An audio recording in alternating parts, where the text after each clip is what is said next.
just two questions. One, on the border, have you been seeking input from your Senate colleagues, both Democrats and Republicans, particularly those who are senators of border states, about the policies they're formulating if you guys do win in November? And the second question is, do you support the idea, recently the school shooting in Georgia, the father of the kid who did it was charged in the situation. Do you think it's right to hold parents accountable for the accessibility their kids might have to guns?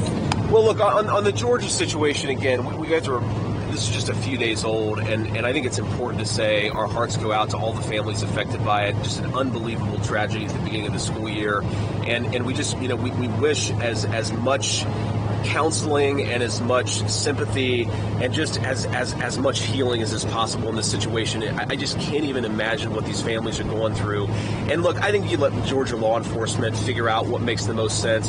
I mean, obviously, in some cases, it's going to make sense to charge the parents. In some cases, it's not going to make sense. But it depends on the details here. And I trust Georgia law enforcement to make the right decisions here. So I defer to them. I don't know every detail of this case, obviously. I don't know what they're seeing. They've got a lot of investigative materials that are not open to the public. I think we ought to trust law enforcement to do their job, and frankly, here at the southern border, we ought to trust these law enforcement to do their job too.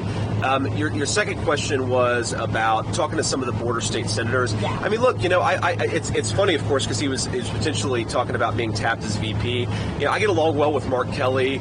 Obviously, John Cornyn and Ted Cruz represent one of the most important border states in our country. So yeah, we talk to a lot of our Senate colleagues and a lot of our a lot of our friends, but most we try to talk to people who are here on the ground actually dealing with the consequences. I think it's important, of course, to get a diversity of perspectives, but certainly Donald Trump and I talk to a lot of people and we're trying to understand this border crisis. Senator, questions for you on drugs and fentanyl. Sure.